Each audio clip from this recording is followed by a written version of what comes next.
Goeiedag almal. Ek groet julle in die wonderlike naam van Jesus Christus ons Here. Ons by Leories vier vandag weer die hemelvaart van ons koning en Here, Jesus Christus.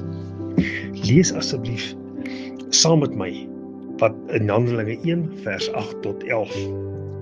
Jesus is aan die woord en hy sê, maar julle sal krag ontvang wanneer die Heilige Gees oor julle kom, en julle sal my getuies wees in Jerusalem, sowel as die hele Judea en Samaria, tot aan die uiterste van die aarde. En nadat hy dit gesê het, is hy opgeneem, terwyl hulle dit sien, en 'n wolk het hom voor hulle oë weggeneem. En toe hulle nog stip na die hemel kyk, terwyl hy weggaan, staan daar 2 manne in wit klere by hulle. En hierdie manne, dit is engele, sê, Galileese manne, waarom staan julle en kyk na die hemel? Hierdie Jesus, wat van julle af opgeneem is in die hemel, sal net so kom, soos julle hom na die hemel sien wegvaar het. Tot sover. Ek deel graag 'n paar interessante waarnemings en feite met julle. Nommer 1.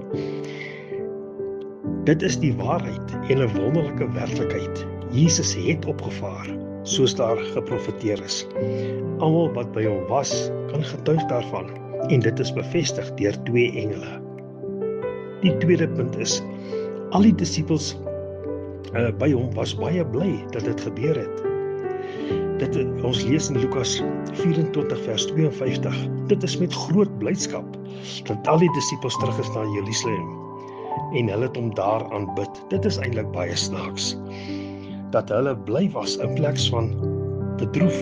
Jesus Christus was immers hulle meester.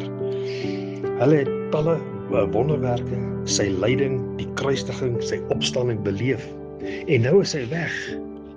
Maar die feit is, nou weet hulle verseker, hy is die Messias en hy gaan weer kom.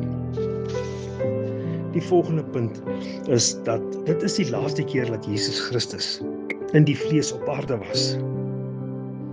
Nou is hy deur die Heilige Gees by ons.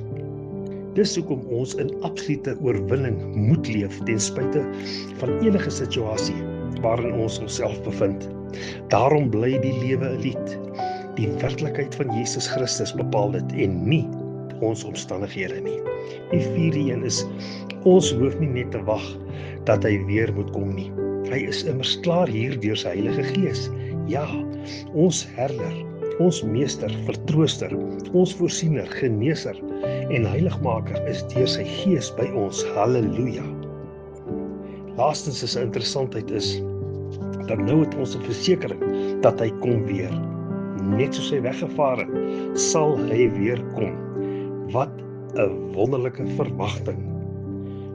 Kom ons bid saam. Die Here is goed vir ons. Ons sê vir u dankie daarvoor.